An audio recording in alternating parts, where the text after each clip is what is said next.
Bueno, ahí está, ahí arrancamos.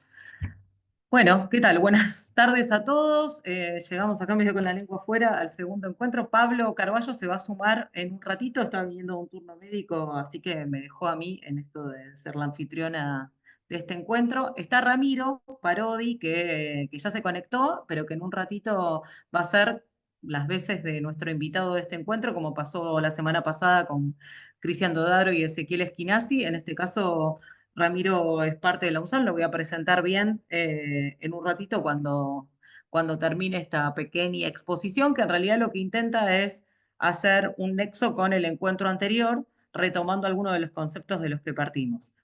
En el encuentro anterior, que quedó grabado para quien lo quiera reponer o quien lo quiera ver por primera vez y subido al campus, estuvimos hablando de algunos conceptos, sobre todo para manejar al menos como un mismo glosario de términos, y hablamos de discursos de odio, definimos posverdad, definimos sesgo de confirmación y definimos mínimamente fake news. También, bueno, Cristian y Ezequiel estuvieron describiendo cómo se arma una campaña de estigmatización en la práctica y utilizando los medios masivos de comunicación, en particular sobre el sindicalismo. La investigación de Cristian y de Ezequiel también la subimos en la parte de bibliografía al campus. La pueden encontrar hacia el final. Hay un PDF que fue armado por la Defensoría del Público. Es el último el que disponemos porque, bueno, ahora a partir de 2024 la Defensoría del Público existe, pero no trabaja, no está haciendo nada, está prácticamente relevada de sus tareas, como pasó con una gran parte del Estado Nacional. Pero hasta 2023 la Defensoría hacía este relevamiento todos los años y un informe muy interesante que ahí dejamos disponible sobre cómo tratan los medios masivos de comunicación a las noticias vinculadas al sindicalismo. ¿Qué noticias priorizan y cuáles son las terminologías que usan? Así que bueno, lo dejamos todo ahí disponible. Bueno, decía entonces que así como hablamos de los medios masivos de comunicación, hay algo que quedó flotando, pero que no lo trabajamos porque no hicimos a tiempo, que es cuál es el rol a ver, me está diciendo algo, Graciela, que tenés problemas para ingresar al campus. Bueno, a todos los que, yo no sé si están recibiendo mis mails, pero a todos los que tengan algún problema para ingresar al campus, del tipo técnico o no hayan recibido usuario y contraseña, en mi anteúltimo mail creo que envié un mail, a su vez, al que tienen que escribir, donde la gente del servicio técnico del campus les puede resolver todos esos problemas. La verdad que a mí me excede por completo, pero si quieren, después cuando empiece Ramiro a hablar, yo busco el mail y lo dejo acá en el chat también para que lo tengan a mano y les escriban, le cuentan cuál es la situación y seguramente se lo resuelven a la brevedad. Sobre las participaciones en el campus, que están buenísimas en general, empecé a responder algunas, me faltan, lo debo, así que ténganme un poco de paciencia. En el transcurso de los próximos días voy a estar respondiendo a la primera actividad y a la segunda. Hago ya que estamos este pequeño paréntesis más bien administrativo. El campus, si bien hoy es nuestro segundo y último encuentro virtual, el campus va a estar en nuestra intención abierto por varios meses más para que tengan disponible todo el material, se lo descarguen, eh, vean los videos las veces que necesiten, etcétera. Y vamos a dar tiempo hasta el 18, o sea, hasta el otro viernes, para que puedan responder las actividades que no hayan respondido. Son todas actividades muy cortas, muy sencillas, de fácil resolución, pero sí depende de la acreditación del taller de que las resuelvan. Así que vamos a dar hasta el 18 y nosotros nos vamos a dar un par de días más para responderles a su participación. Pero sí, las actividades le vamos a poner fecha de vencimiento el 18. Así que si no las responden hasta el 18, después no van a poder acceder. Van a poder acceder a los materiales, pero no a la participación. Bueno, dicho esto, retomo entonces.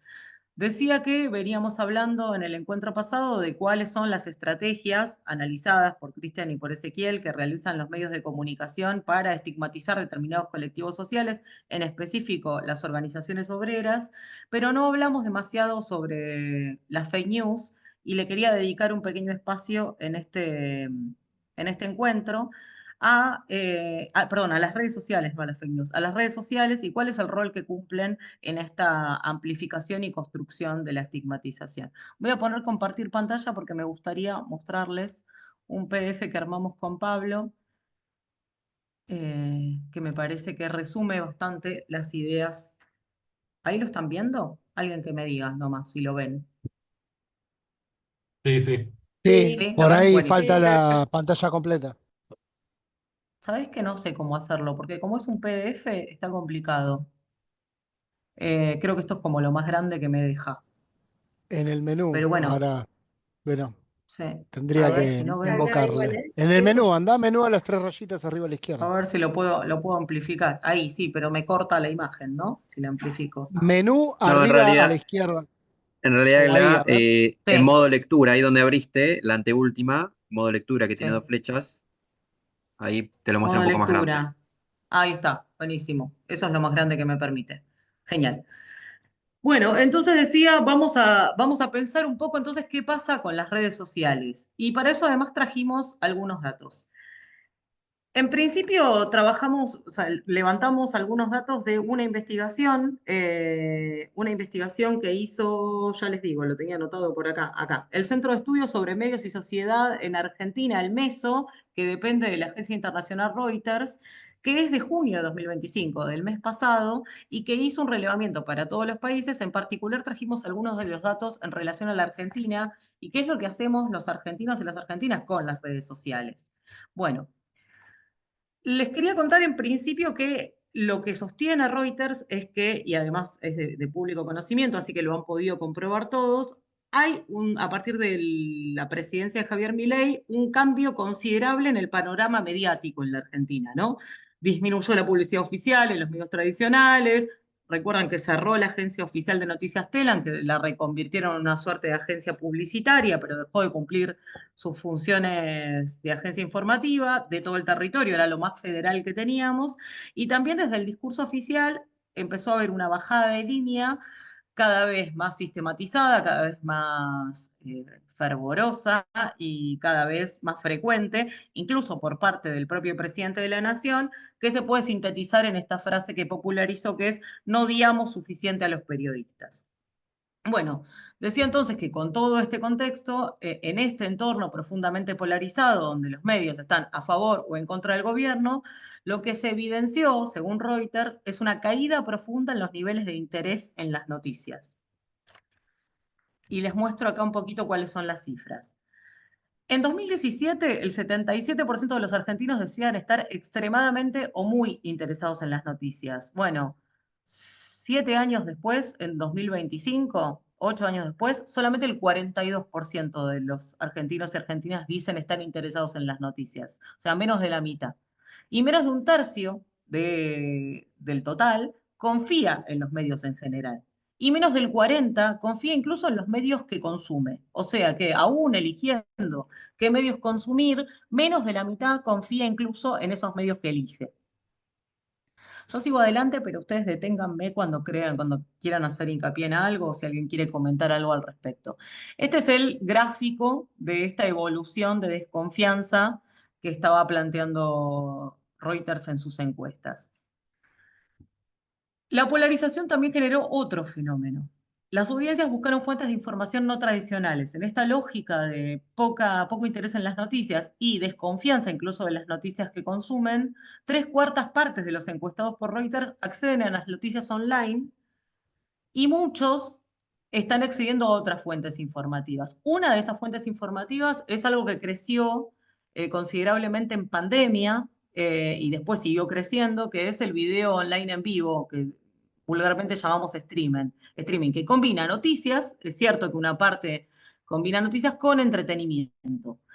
El 8% de los encuestados mencionó como fuente informativa a Luzu TV. No sé si ustedes pudieron en algún momento ver Luzu TV, pero no es una de las cadenas, si bien es la más popular, es la que tiene no solo más audiencia, sino más suscriptores en YouTube, no se caracteriza por ser un streaming informativo, es más bien del tipo entretenimiento. Sin embargo, es la más popular y la más vista. Le sigue Olga, que tiene un perfil similar en el sentido del entretenimiento por sobre la información.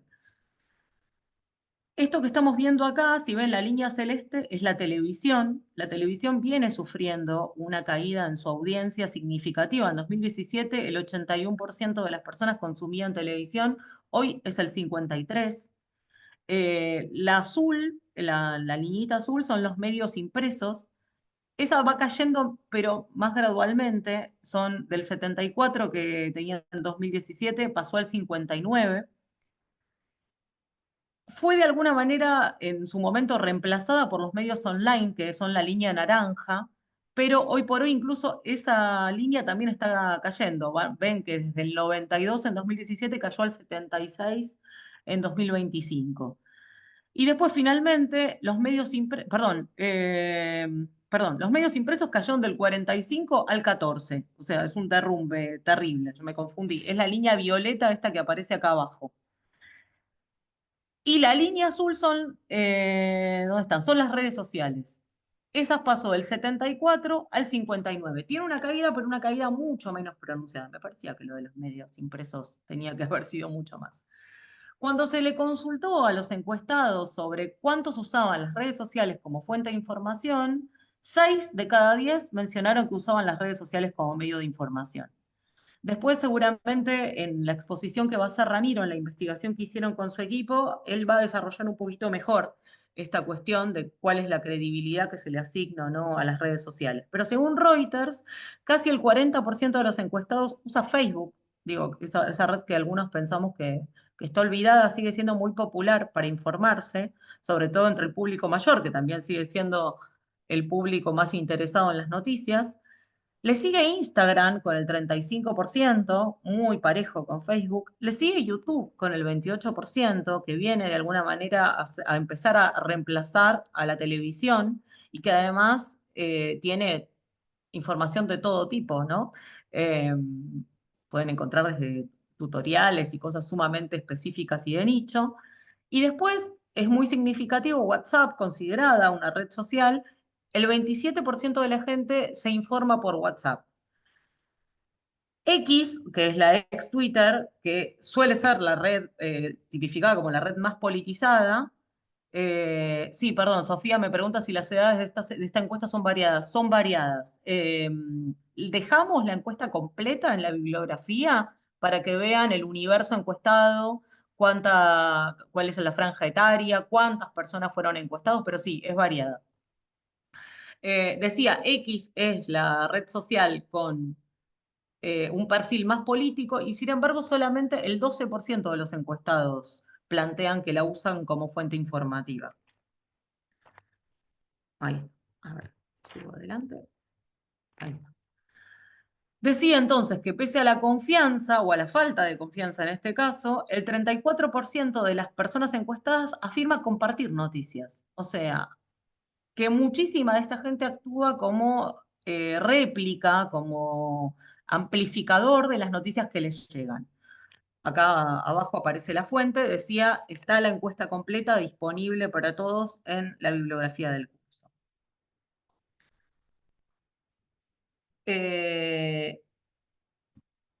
Me gustaría como detenerme en esta cuestión para abrir paso a una segunda idea.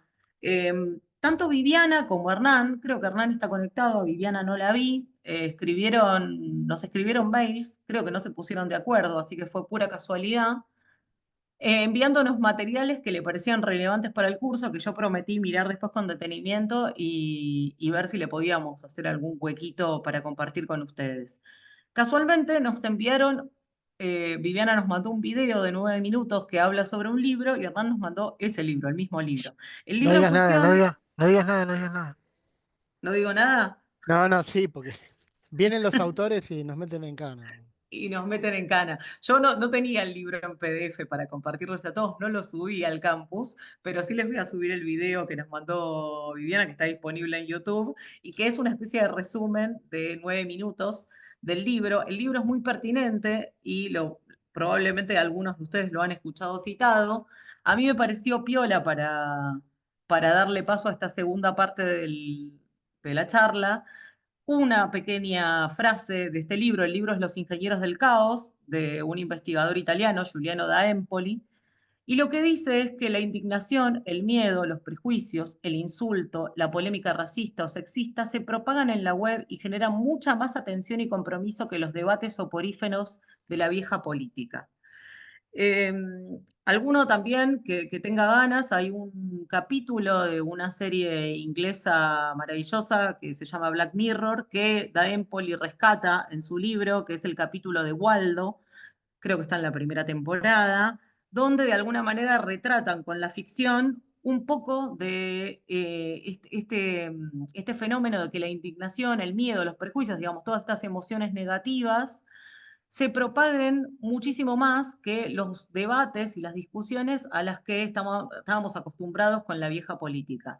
Lo que dice Giuliano D'Empoli en este libro es que esto no es inocente y que hay personajes, a los que él llama los ingenieros del caos, pensando justamente en cómo organizar este discurso, cómo de alguna manera disparar el caos, porque en este caos la política queda enterrada, la política como la conocíamos, y lo que se propagan son estos prejuicios, estos sentimientos negativos, estos discursos de odio que derechizan de alguna manera todos los discursos. Bueno, esto se da mucho más en las redes sociales porque los algoritmos de las redes sociales tienden a premiar estas emociones negativas, tienden a premiar los insultos y a mostrarlos más, a reproducirlos, a generar que esas publicaciones se vean más en el feed cuando nosotros entramos a participar de algunas de estas redes. Sigo adelante para contarles que, lo que de los que vamos a hablar ahora es de otra investigación. Mi intención es traer algunos datos para no hablar en abstracto. En este caso, perdón, estoy mirando. Sí, ahí está. Decía Sofía, premian los insultos hacia un sector porque en otros casos censuran abiertamente, definitivamente. Seguramente Ramiro va a tener más que decir al respecto que yo, porque tiene datos más precisos que han investigado. Pero decía que, bueno, justamente con la intención de traer algunos datos y no hablar en abstracto, rescatamos también una investigación de la consultora ad hoc, que tiene la particularidad de ser una consultora que analiza la conversación digital, o sea, cuáles son los discursos que están sucediendo en las redes, y que estuvo estudiando la violencia en el discurso político que circula por redes sociales en el periodo que va de enero 2023 a diciembre de 2024. Esta investigación se publicó en febrero de 2025, ¿no? Sobre este periodo de tiempo. La investigación completa también se las dejamos para quien quiera ampliar un poco más en la bibliografía del campus. El estudio se llama Violencia Política Digital, una conversación pública más agresiva, y se pregunta, ¿culpa de mi ley o del sistema que lo habilita? Y arranca por preguntarse esto que vemos en pantalla. ¿La agresividad es parte de la batalla cultural? Bueno, ay, no sé por qué no me responde. Ahí está. Bueno, lo que analiza ad hoc es, primero, una observación sobre la evolución del uso en redes sociales de malas palabras y agresiones en la totalidad de la conversación digital argentina. Revisaron los perfiles más relevantes de la escena política argentina y registraron si se usaron las mismas palabras por parte de comunicadores políticos en los grandes medios. Me parece interesante que piensen en esto de la utilización de las mismas palabras y recuerden el primer ejercicio que hicimos en el campus, este de armar frases con un grupo de palabras en negro y un grupo de palabras en rojo. Unos eran sustantivos, los otros eran adjetivos. Los primeros sustantivos mencionaban a colectivos sociales y cómo fueron armando en un muro colectivo frases que le asignaban un adjetivo a un colectivo social. Si miran el muro que fueron construyendo, que ahora está bastante completo y participaron muchos de ustedes, van a ver que los adjetivos que le asignan a los colectivos se parecen bastante. Les pedimos, por supuesto, en este ejercicio que no expresen su pensamiento personal, sino lo que creen que es el pensamiento de la sociedad argentina en este momento. Y en general asociaron los mismos adjetivos a los mismos colectivos. Y entonces a zurdos le pusieron empobrecedores, a estatales le pusieron ñoquis, a políticos le pusieron corruptos, a homosexuales le pusieron pedófilos. Bueno, ¿a qué responde que hayamos interiorizado esta conexión entre estos adjetivos y estos colectivos? Según la investigación de ad hoc, que acá van a ver la curva. La curva arranca, como decía, en enero de 2023 y termina en diciembre de 2024. Este pico que ven acá, que está enmarcado, responde a octubre de 2023, abril 2024. Y es el pico de mayor cantidad de insultos en las redes sociales, que se corresponde, casualmente, con la campaña electoral presidencial, la última, donde finalmente Javier Milei resulta electo. Registraron 23 millones de insultos publicados en las redes sociales de la Argentina en esos 2 años. 5 millones se registraron durante la campaña electoral. Sigo adelante.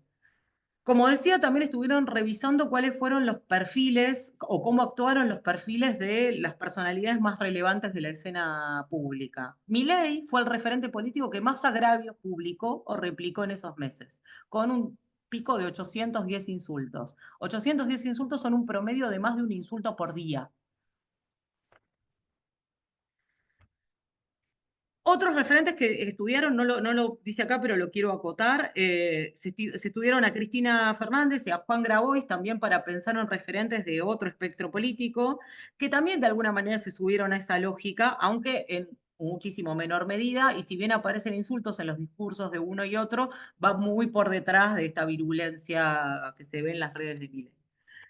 Decía entonces que Milei y sus comunidades replicaron y sus comunidades replicadoras establecieron lo que ad hoc llama una estética de la violencia. Entonces, ¿a qué le llama estética de la violencia? A esto que decíamos, utilizaron los mismos insultos para referirse a las mismas personas o colectivos. Probablemente, y no sea coincidencia, estos mismos adjetivos que colectivamente en este muro nosotros le fuimos adjudicando a esos colectivos, ¿no? Se fueron instalando socialmente esta estética de la violencia, que a cada uno de estos colectivos le asigna una característica negativa. Entonces, aquellos que quisieron o que quieren visibilidad en las redes, tienen que subirse a esta estética para poder convalidar y amplificar el discurso de la violencia, pero también para generar su propia visibilidad. Entonces, a cada uno que quiere insultar a los estatales, en general, le sirve más tratarlos de ñoquis, porque es la estética de la violencia, de violencia propuesta por el poder encarnado en la figura presidencial y replicado por todas sus comunidades digitales. Decía entonces que los comunicadores vinculados con los principales medios de comunicación nacionales, que es algo que también registró ad hoc, utilizaron esas mismas palabras. O sea, que eso que aparece en las redes sociales, en cabeza de los principales líderes del universo libertario y también de algunos de la oposición, se reproducen al mismo tiempo en los medios de comunicación, en la figura de los comunicadores políticos vinculados a los principales medios. De esta manera, como ven, hay, una estética de la violencia que se reproduce en todas partes, en los medios, en las redes sociales, y van generando un universo replicador de la violencia que actúa en consonancia. Así, sea por repetición o por apropiación del insulto, convalidan y acrecientan la violencia en el discurso público. A ver, voy a ver si lo puedo amplificar esto porque me parece que estaría piola para que lo vean. Ahora sí lo puedo Fíjate bajar. abajo a Ahí la está. derecha, hay una opción de pantalla completa si querés. Esa, la que me permitía era esa que les estaba mostrando Si querés en probar el otra. PDF. Pero bueno, ahí lo ven, ¿no? ¿Los ven bien? Es Los de veo. las primeras que dice mostrar en una sola hoja. Ahí, La fíjate en ese que Está. cliqueaste vista de abajo. una página, Pero esa. Es fíjate abajo esta, que ¿eh? dice. Fíjate abajo Modo que pantalla dice pantalla. completa. Es- Ahí está. Sí, pero igual se ve más chiquitito de lo que yo esperaba. Eh, Bueno, ahora vuelvo sobre eso y le vuelvo a poner pantalla completa, pero acá quería que vieran, que se leyeran bien cuáles son los insultos. Eh, Silencia el teléfono. Ahí va. Decía entonces, este es el análisis de ad hoc, donde registró cuáles son los principales adjetivos insultantes, en todo caso, los principales insultos que aparecieron en el discurso digital. Mentirosos aparece más de 6.000 veces, chorros, otras tantas, corruptos, 3.300 veces, inútiles, 15.000 veces, ñoquis, casi 13.000 veces, caradura, 4.100 veces, chorra 6.800 veces, casta corrupta 2.900 veces. Como verán, hay varios de estos insultos que son los mismos que nosotros pusimos ahí a disposición para hacer el ejercicio, y muchos de lo que hicieron fue asociar esos insultos, como en el caso de los ñoquis, a los universos que de alguna manera la violencia digital ha construido. Los ñoquis están asociados a la Cámpora, al CONICET y a los trabajadores públicos. La mayoría de ustedes que armaron una frase con la palabra ñoquis la asociaron a estatales. Y corruptos al kirchnerismo, cooperativas sociales y sindicalistas, que es otra de las frases que aparece mucho. No está en este universo de insultos, pero otro de los insultos asociado al universo, al colectivo de sindicalistas que registran la investigación de Cristian y de Ezequiel, es el de mafiosos, por ejemplo, el de extorsionadores. Sigo para adelante. A ver, ahora sí vamos a usar el modo pantalla completa. Ahí va.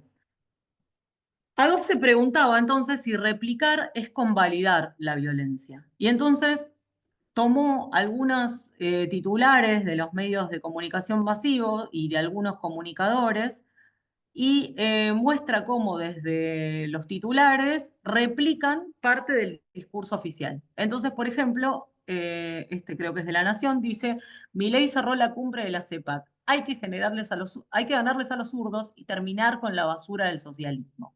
Otro de Infobae dice: no le demos lugar a los zurdos de mierda que dicen que la ganancia extraordinaria está mal. Los insultos más usados por Milei, dice Haddock, replicados en medios digitales, son mentirosos, mandriles, chorros, zurdos, basura. De esta manera, digamos, tratando de encomillar y replicar de una manera casi inocente, porque es un poco el trabajo de los medios de comunicación, los medios de comunicación reproducen y amplifican el discurso de las redes sociales que se retroalimentan, ¿no? Los medios hablan de las redes sociales hablan de los medios. La pregunta de si replicar es convalidar es interesante, porque al encomillar, el periodismo no se hace cargo de estas tipificaciones.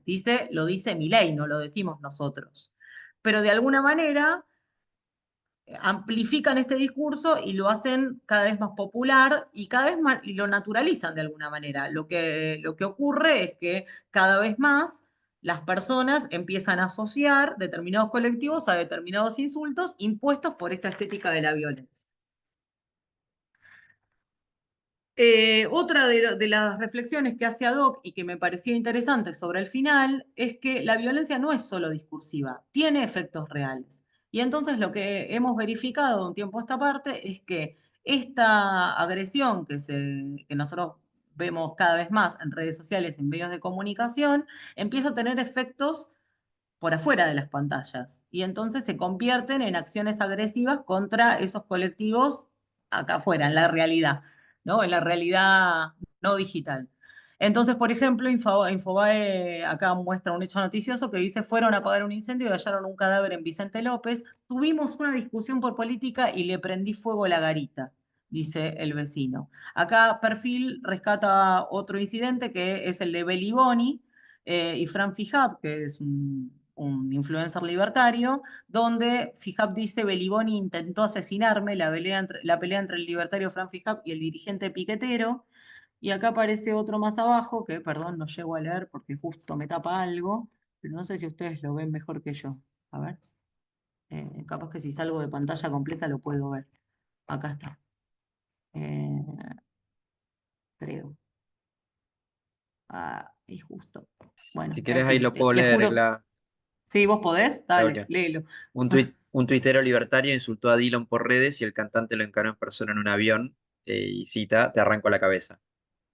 Bueno, creo que la mayoría debe recordar ese incidente. Bueno, voy a dejar de compartir. Eh, acá, dejar de compartir. Disculpen mi torpeza, no estoy muy ducha con estas cuestiones. Y me parece, o sea, voy a dejar acá, lo otro que queríamos hacer era plantear algunas reflexiones pero me parece que las vamos a dejar para el final, para el momento de la conversación. Y voy a aprovechar entonces, ya que Ramiro está conectado, para presentarlo y para darle la palabra. Ramiro estaba conversando con ustedes al principio de esta charla. Ramiro es Ramiro Parodi, que es investigador del Laboratorio de Estudios sobre Democracia y Autoritarismo de la Universidad Nacional de San Martín, el LEDA, ¿no? Se llama el laboratorio, y también es becario del Instituto de Investigaciones Gino Gervani, docente de la carrera de comunicación de la UBA y, bueno, tuvo la gentileza de estar hoy con nosotros para compartirnos un poco de la investigación que trabajaron por varios años desde el laboratorio, que creo, en lo personal, al menos fue el primer lugar del que tuve noticia, que se puso a analizar la circulación de los discursos de odio como tales en redes sociales por sobre todas las cosas. ¿Estás ahí, Ramiro? Sí, sí, sí. Bueno, Bueno, te cedo la palabra. bárbaro. Muchas gracias, Gladys, por la presentación y por la invitación. También a Germán Aguirre, que está acá con nosotros, que también me contactó para estar hoy aquí. Así que, bueno, muchas gracias a los dos por la invitación. Yo, como dijo Gladys recién, estoy un poco en representación del Laboratorio de Estudios sobre Democracia y Autoritarismo de la UNSAM. Ya tuvimos la suerte de hablar varias veces, me parece el año pasado una y no sé si antes también. Así que bueno, está buenísimo mantener un poco este diálogo. Em, sí, son varias cosas. Lo primero que quisiera hacer, yo me voy a dedicar un poco más a lo que son lo que se viene llamando como discursos de odio. Y lo primero que quiero hacer es, voy a compartir pantalla. Es inscribir un poco esta problemática. ¿Se ve? ¿Sí, Sí, se ve Ger? perfecto. Sí. Perfecto. Es inscribir esta problemática en un contexto, llamémoslo así, como de crisis global. Yo acá lo que hago es retomar algunos conceptos, un diagnóstico que tiene Álvaro García Linera sobre la situación del capitalismo neoliberal en la actualidad. A mí este paraguas grande me parece fundamental, si bien lo voy a abordar rápido porque no es el objetivo principal de la conversación, pero me parece muy importante que inscribamos, que pensemos que estos estudios, por ejemplo, que acaba de presentar Gladys, em, no deberían, me atrevo a decir, a leerse simple y sencillamente bajo el prisma del horror, ¿no? No deberíamos simple y sencillamente asombrarnos que, que haya esta exacerbación de insultos y violencia que aparecen de forma muy presente y como se nos imponen en la cara justamente porque se dan en plataformas digitales, entonces todos las podemos ver, es cuestión de entrar nada más. Em, Estaría bueno que a ese horror que nos produce, porque no está mal en un principio entrarle a este problema diciendo, yo no soy así, yo la verdad que al que piensa distinto no lo estoy verdugueando de esta forma, ni lo estoy amenazando, ni nada, eso está bien. Ahora, a eso esa moral, que está bien defender, hay que inscribirla, ¿no? En un contexto histórico. Y el contexto histórico que a nosotros nos toca vivir a partir del 2008 es el de la crisis del neoliberalismo. Yo acá les decía, retomo un poco el diagnóstico de Álvaro García Linera, el ex vicepresidente del Estado Plurinacional de Bolivia, que hace como una breve historia del neoliberalismo. Y dice, con la caída del muro de Berlín, el neoliberalismo comienza a asentarse sobre todo en el norte global, como el nuevo paradigma cuyo corazón radica en que tenía una promesa sobre el futuro. Esa promesa era la de un capitalismo para todos, ¿no? Donde todos entremos con el fin de la historia, con el fin de la guerra, con el fin del comunismo, con el fin del enemigo externo.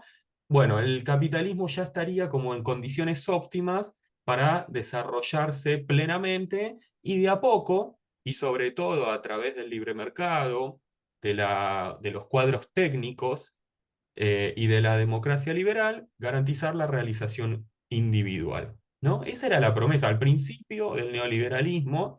Si uno quiere hacer como una traducción un poco brusca, eso es el alfonsinismo y el primer gobierno de Menem en Argentina, ¿no? El neoliberalismo tiene una promesa. Déjennos privatizar todo, van a ver que esto va a funcionar. Déjennos reducir el Estado, van a ver que esto va a derramar, ¿no? Era toda una novedad para la época. Bien, de más está decir que, por supuesto, en América Latina el neoliberalismo tiene un origen violento en las dictaduras del Cono Sur. Por supuesto, no es tema de acá, pero no obviamos que el neoliberalismo en el Cono Sur se instaura desapareciendo una generación de militantes y políticos, ¿no? Bueno, ¿qué dice García Linera? A partir de la crisis del 2008, que en Argentina la sensación siempre fue que no nos pegó, ¿no? Que no nos pegó porque el país estaba ordenado, tenía sus reservas, estaba ocupado con otro conflicto, que era el conflicto del gobierno con el sector agropecuario. Eh, no fue el peor momento inflacionario del país, los salarios estaban bien. O sea, la sensación en Argentina siempre fue que en el 2008 no nos pegó, y algo de eso hay, por supuesto que hay algo de eso. Pero el 2008 es un quiebre en el capitalismo occidental. ¿Cuál es ese quiebre? Bueno, se empieza a caer la máscara de que efectivamente el neoliberalismo no puede garantizarle una vida digna a todo el mundo. Y empiezan a aparecer los distintos chivos expiatorios. En Europa claramente son los inmigrantes, en Estados Unidos determinadas poblaciones, los afrodescendientes, determinados migrantes también. Y eso genera a su vez algunas transformaciones fuertes, hay reformas laborales, hay crisis de vivienda. Esto empieza a pasar en todo el mundo. No es la Europa a la que se fueron nuestros compatriotas del siglo del 2001, era una Europa que nos recibía más o menos con los brazos abiertos. La Europa a la que se empiezan a ir otras generaciones después del 2008 es una Europa bastante más hostil, ¿no? En la garantía de los derechos que solía tener. Bueno, eso hoy en día en Estados Unidos, por ejemplo, es clarísimo. Están rajando por todos lados todos aquellos que tenían algunas visas laborales más o menos precarias, también están sufriendo el desarraigo. ¿Qué quiero decir? Lo que dice acá García Linera es que el neoliberalismo transita entre un momento utópico y un momento más crepuscular, y que es en ese momento crepuscular de concentración obscena de la riqueza, de visualización obscena de la desigualdad, donde tenemos que empezar a leer esto que algunos nos llamamos discursos de odio, otros lo llamarán de otra manera, ¿no? No hay que perder nunca de vista, me parece eso, ¿no? Que esa exacerbación de la violencia coincide con este momento histórico, que no es un mero planteo sobre las agresiones que existieron siempre, o un mero planteo moral, ¿no? Donde a nosotros esto nos deja tranquilos porque nosotros no somos los que puteamos. Es cierto, qué sé yo, no sé. A su vez, otro rasgo importante es que en este momento es un momento que post, eh, post pandemia, pero uno podría situar esta historia un poquito antes también, se ha producido lo que algunos denominan, y cuando hablamos de algoritmos y cuando hablamos de filtros, y que un poco nos referimos a la plataformización de la vida. Es decir, la vida de los seres humanos pasa en gran medida por las plataformas digitales. Esa es otra novedad de la época que hay que traer para leer estos discursos de odio. Vida plataformizada, neoliberalismo crepuscular, ¿no? En este marco están sucediendo esto que vamos a abordar ahora. Y en este marco, el tercer rasgo importante es el del nacimiento, el surgimiento, la revelación, si se quiere, de las derechas autoritarias, la alt-right, las extremas derechas, todas esas nomenclaturas que intentamos ponerle a esto que nos parece un poco distinto a las derechas anteriores. Y es cierto que es distinto. Acá García Linera da una serie de rasgos, ¿no? Dice que es autoritaria, que lo que para él quiere decir que no es democrática, que por más que acceda electoralmente, está reñida con los principios de la democracia, que crecen en tiempos de crisis económica y política. Uno puede pensar, lo que me parece interesante es pensarlo siempre en las dos dimensiones, ¿no? La global y la argentina.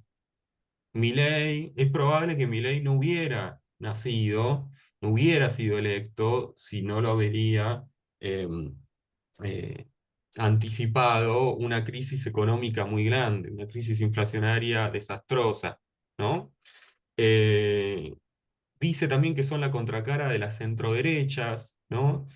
En Argentina es clara, ahí está muy. Ahora el macrismo quedó al lado de Milei, parecería como en una centroderecha, pero no hay Milei tampoco sin Macri, ¿no? El macrismo asienta las condiciones de posibilidad de esta otra derecha, más allá de que le da las garantías. Pero ya el macrismo había sido una experiencia muy reñida con la democracia, muy reñida con la democracia. Em, Dice que crecen como reacción material y moral a la igualdad. Esto quiere decir que sus bases se asientan en un principio de disconformidad muy grande. En Argentina eso es claro. O sea, el gobierno anterior al gobierno de Milei es un gobierno que tenía clase trabajadora pobre. Es una cosa que tarde o temprano produce sus efectos, eh, y son efectos lamentablemente autoritarios en general. Esa frustración difícilmente pueda canalizarse democráticamente, ¿no? Em, Dice que crecen por las decepciones de los progresismos y finalmente dice que serán derrotadas saliendo de la crisis económica con mayor igualdad material, redistribución de la riqueza y bienestar popular. ¿Esto qué quiere decir de alguna manera? Acá es como que le da se pelea con el Ejecutivo de Bolivia, se pelea con todos los progresismos centristas, ¿no? Esto de que la única forma en la que se puede salir de este escollo es política, ¿no? Y es política en una política ofensiva. Hablábamos al principio del tema de las pasiones. Bueno, es una política que debería intentar retomar el principio de esperanza, ¿no? Y el principio de esperanza, movilizarlo no de forma conservadora o preventiva, sino más bien ofensiva. A esta situación García Linera la denomina como un tiempo histórico liminal. Dice, el concepto de tiempo histórico liminal viene a nombrar el interregno entre un neoliberalismo en crisis y el incierto futuro. Momentos en que las sociedades entran en un umbral histórico, a un pórtico que separa un tiempo histórico cansado, meramente inercial, que deambula como un zombi de un nuevo tiempo histórico que aún no llega, que tampoco se anuncia, que no se sabe cómo será, pero que todos esperan que algún rato llegue, ¿no? Una frase muy gramsciana,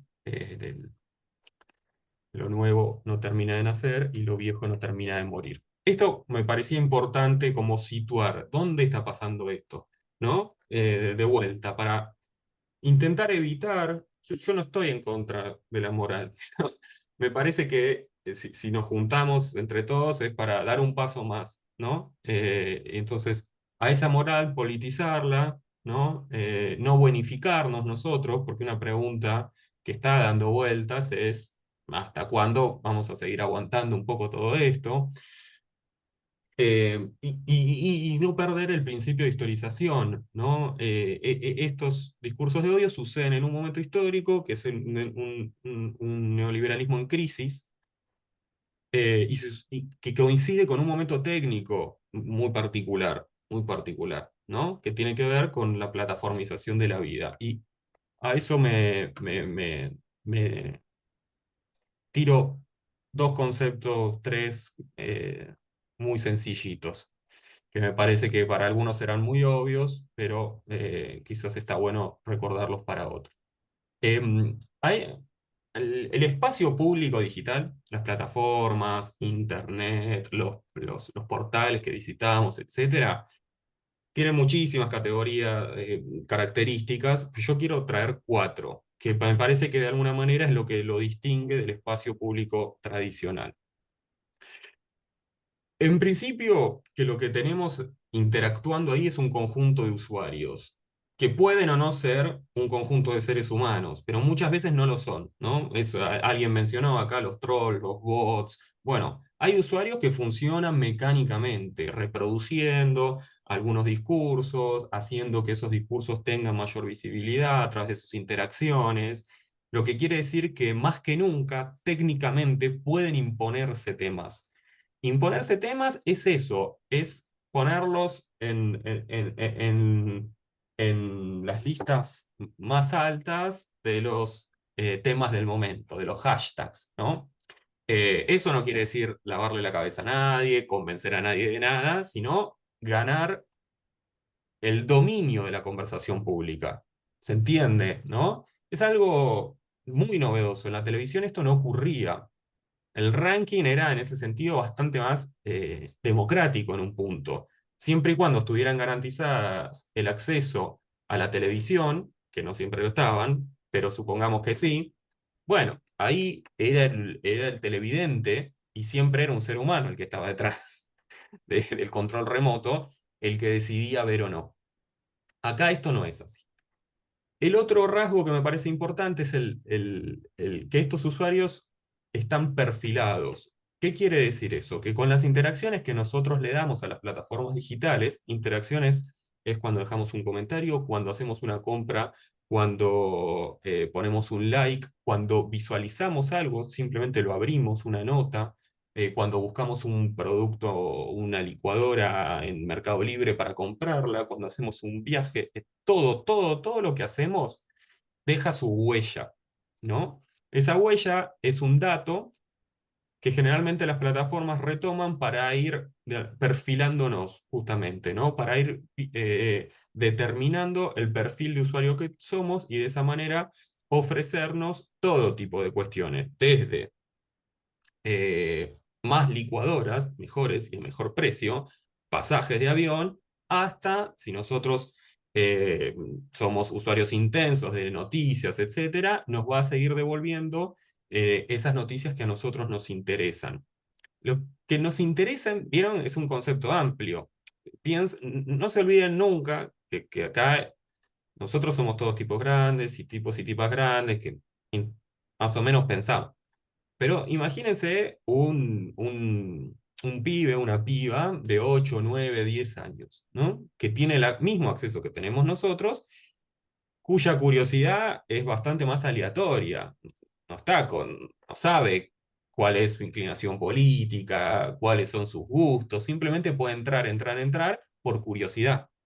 Bueno, en esa interacción la curiosidad de un niño puede disparar para cualquier lado, ya lo sabemos, para lugares muy oscuros, para lugares que no deberían estar viendo, etcétera, etcétera, etcétera. Bueno, lo que tiene las plataformas digitales es que le va a ir mostrando cada vez más y más y más y más todo ese tipo de contenido. Eso es lo que se genera, eso es lo que se termina produciendo, que algunos autores denominan como los filtros burbuja. ¿Qué quiere decir eso? Que el espacio en el que nosotros, que un usuario transita en las plataformas digitales, se termina convirtiendo como en una gran burbuja de intereses propios, de confirmación de ideas y de interacción con personas que más o menos piensan parecido. A menos que vayamos a buscar la confrontación, nosotros vamos a estar validando permanentemente todo aquello que pensamos, ¿no? Si nosotros eh, eh, pongo ejemplos muy sencillos. Si uno es hincha de Racing, entra a ver 2 goles del fin de semana y va a ver que le van a aparecer más y más y más videos de Racing, de hinchas, de periodistas, de esto, de lo otro, pero todo sobre el mismo tema. En temas políticos, ideológicos, sucede lo mismo. Vuelvo a poner el mismo warning, la misma advertencia. Imagínense un chico de 12 años que empieza a explorar y por curiosidad, porque le llama la atención, porque le causa gracia, portales en donde se desparraman ideologías autoritarias, ¿no?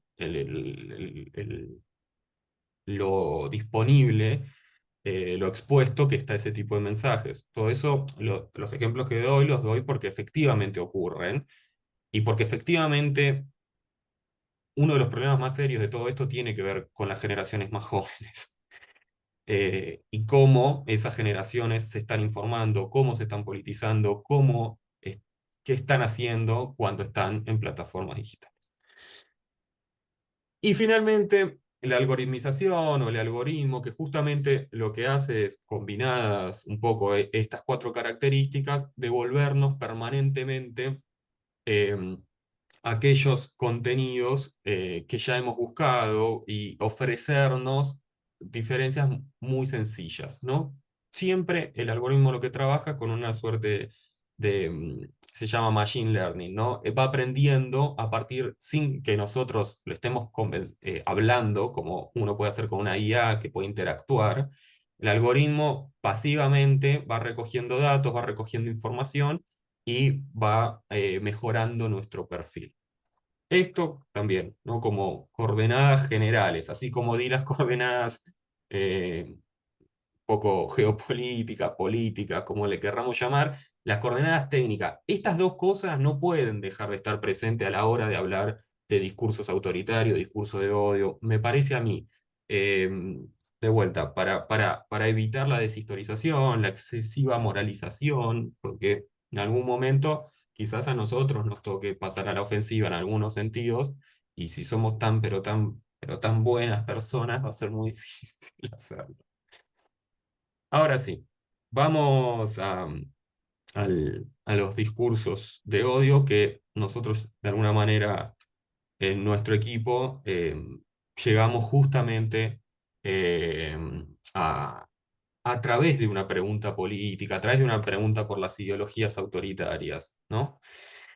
Y ahí llegamos, sí, en el marco de la pandemia, a hacer esta investigación sobre discursos de odio, que es una categoría puente, ¿no? Es una categoría que para los que provenimos del campo académico, lo que nos sirve es establecer un diálogo con otros sectores de la sociedad civil, con fundaciones, con sindicatos, con escuelas, em, por eso yo creo que esta es una categoría para pensar en términos estratégicos, ¿no? En términos políticos. Yo la voy a presentar ahora, pero siempre el fondo de esto es una pregunta política, no es una pregunta para hacer una tesis exegética de doctorado, ¿no? Aunque hay teorizaciones muy buenas. Judith Butler es una de las primeras que empieza a hablar de este tema. Pero si uno lee los libros de Judith Butler llega a esta categoría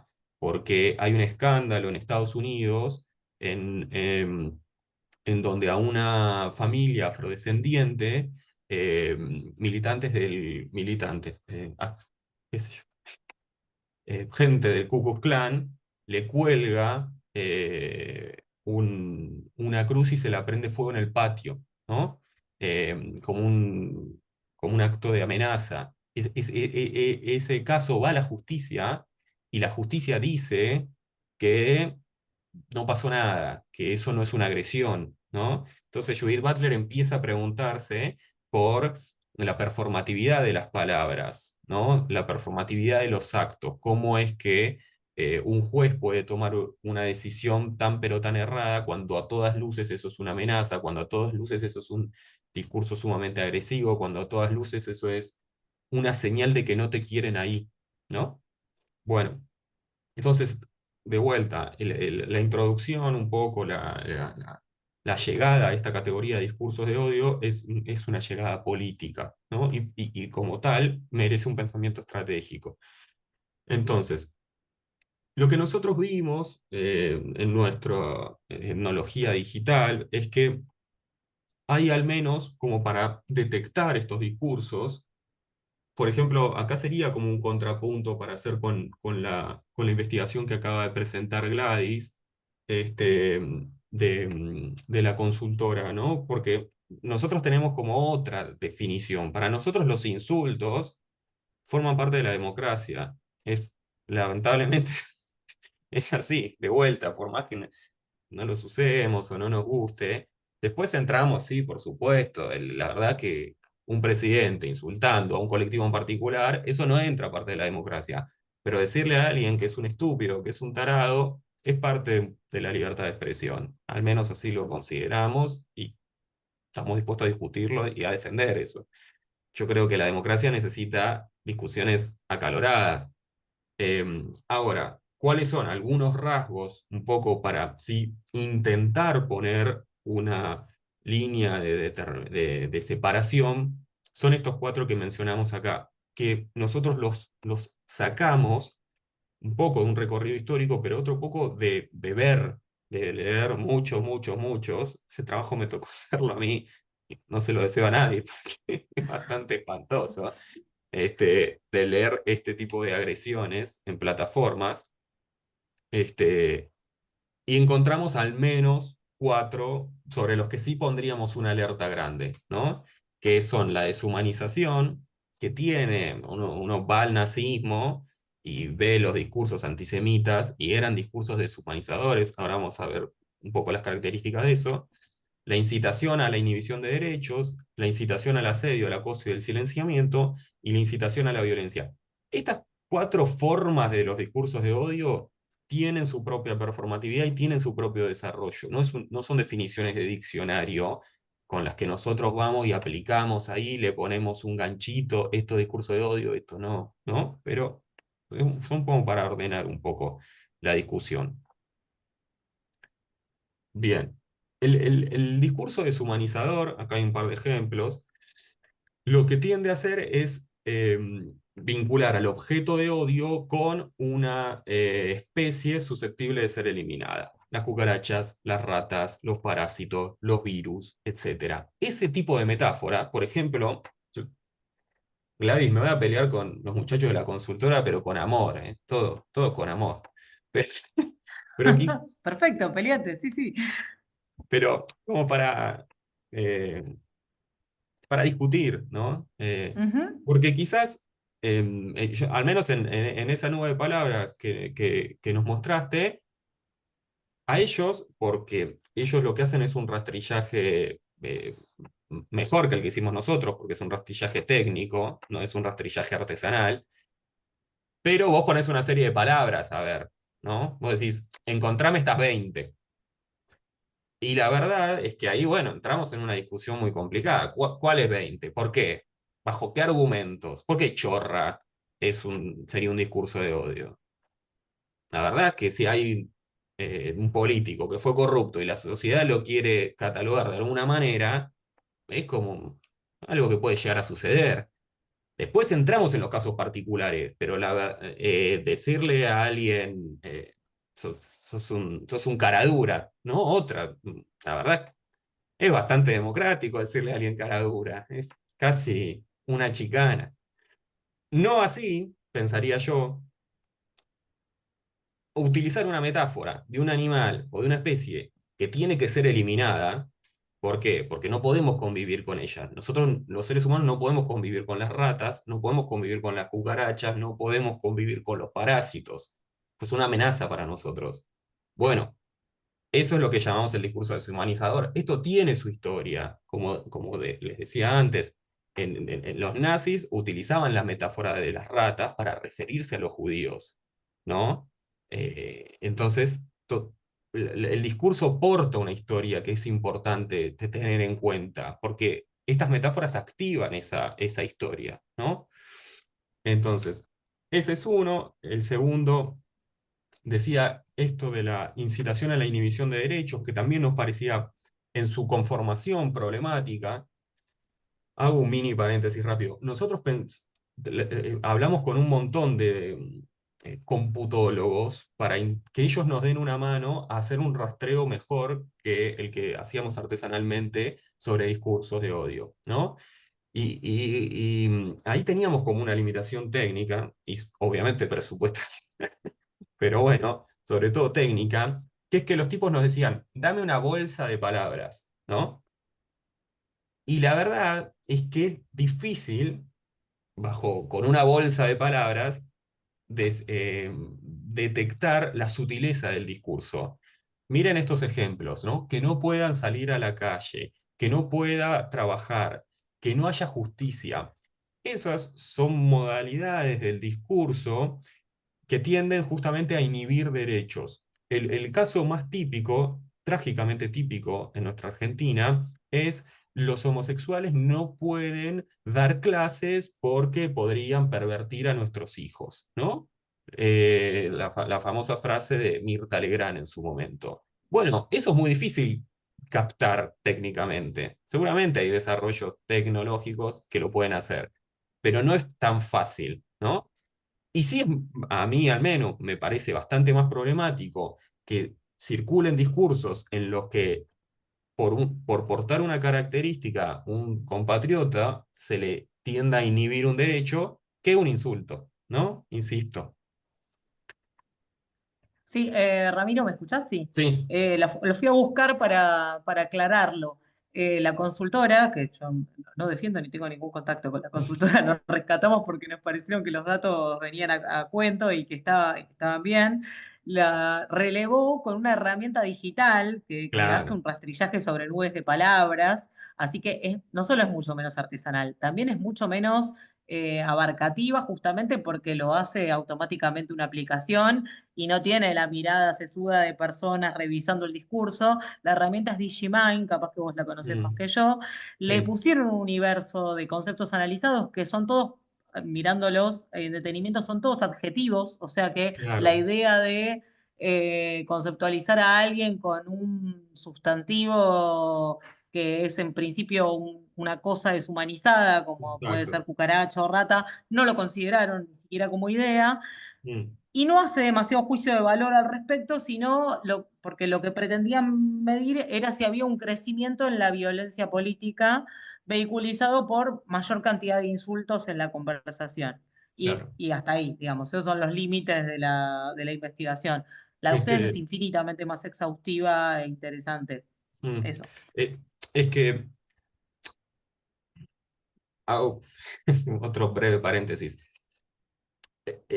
Yo siento que el problema al que nos estamos enfrentando y parte de nuestro desconcierto como campo político tiene que ver con las lentes con las que estamos leyendo los problemas en los que todos estamos de acuerdo, ¿no? Todos estamos de acuerdo en que este nivel de agresión y este nivel de violencia no van, mucho menos cuando el que lo dice es un presidente. Todos estamos de acuerdo con eso.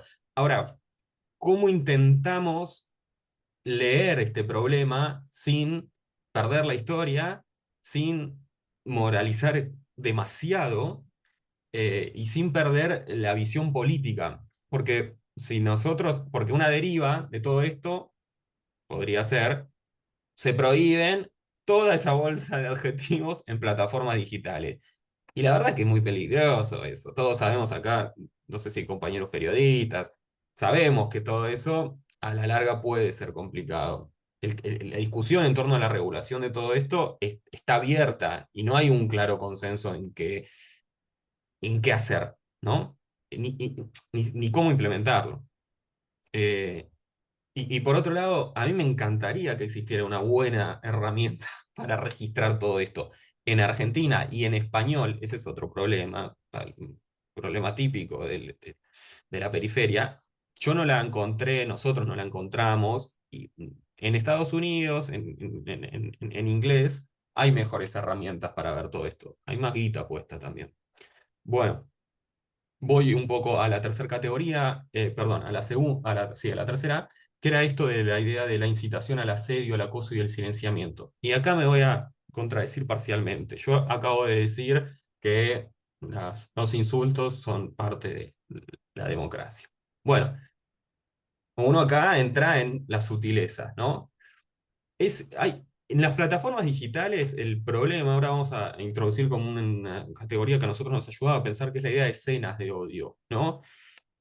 Hay insultos, hay momentos en donde lo que se produce es como un gran acoso, ¿no? Un gran acoso sobre determinado colectivo, determinada persona. Muchas veces en general son personas, ¿no? O grupos de personas, digo, más puntualizado que el sindicalismo o el mundo cooperativo o la universidad, ¿no? En general son más teledirigidos. Em, y lo que hay en general es como si fuera un tsunami, ¿no? De insultos. No es un insulto, no es solamente un insulto, sino que lo que hay es una práctica de hostigamiento masiva, ¿no? Donde cuyo efecto, y esto es lo que nos importa más, es el efecto que esto produce, que es que muchas veces hay gente que se termina retirando de la conversación digital. ¿No? Lo sabemos muchísimo, muchísimos periodistas que han cerrado sus cuentas, deportistas, Ofelia Fernández, esto es como el ejemplo, es Ofelia Fernández, ¿no? La han vuelto loca, literalmente, y ha salido, ha vuelto a entrar, volvió a abrir sus cuentas, la volvieron a cerrar. Como el caso más paradigmático, hace poco le pasó a Julia Mengolini, por ejemplo, ¿no?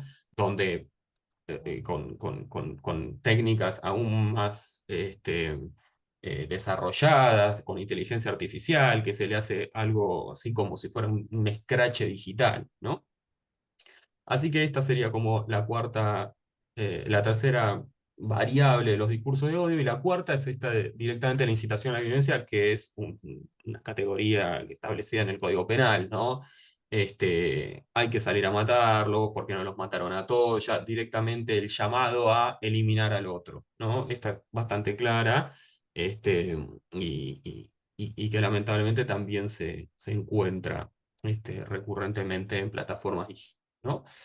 Em, bien, esto lo paso. Esto me parece interesante mencionarlo como la idea de los objetos de odio, ¿no? ¿Quiénes son estos chivos expiatorios? Acá nosotros armamos como una, una pequeña, ¿Qué? ¿Por qué?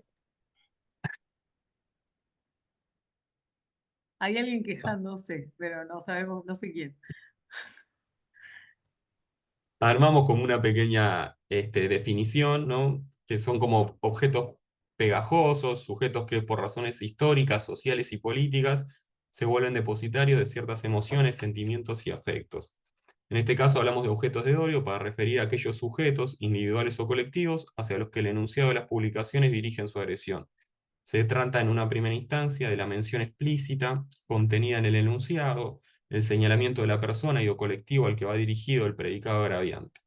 En general, la agresión hacia un individuo produce también un daño a la comunidad de la cual ese sujeto forma parte: jóvenes, mujeres, disidencias sexogenéricas, políticos, religiosos, villeros.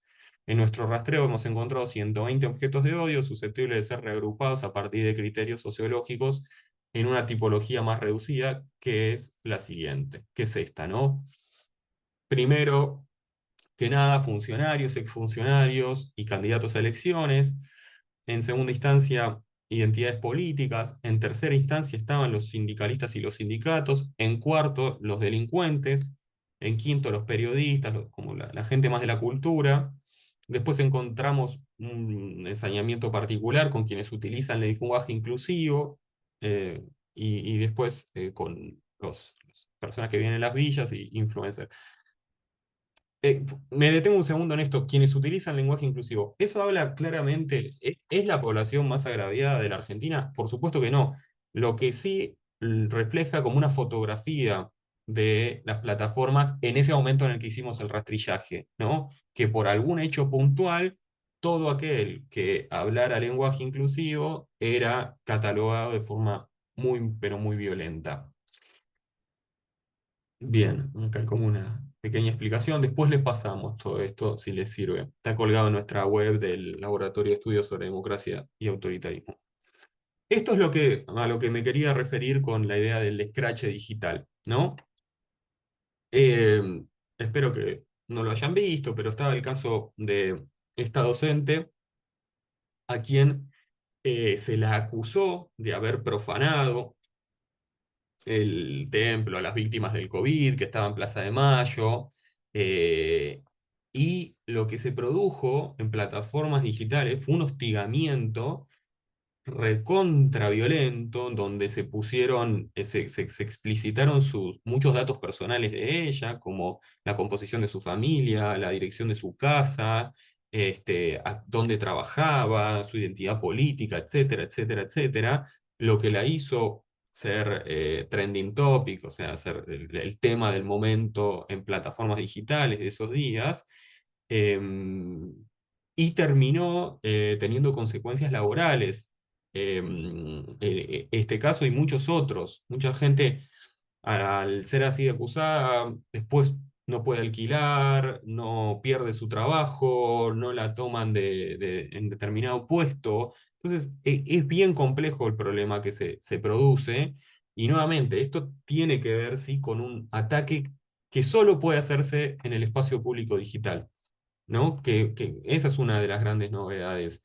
Solo a través de las características que vimos, que por supuesto no describen la totalidad de las plataformas digitales, pero sí parte de ellas, solo con la existencia de usuarios que muchas veces son trolls o bots, etcétera, puede producirse esta intensidad del discurso en torno a un objetivo en particular. Y muchas veces estas campañas están, por supuesto, orquestadas, no son la expresión espontánea de la ciudadanía indignada, ¿no? Esto también nos parecía importante resaltarlo, la práctica del scratch digital atenta claramente, ¿no? Da cuenta un poco de la crisis democrática que estamos viviendo. Otro dato que nos parecía relevante traer es que en esos objetos de odio, en general, las mujeres ranqueaban mucho más alto que los hombres, es decir, las periodistas, las deportistas, las funcionarias, las sindicalistas, las docentes, en general, el prejuicio machista tendía a reproducirse también en el espacio público digital.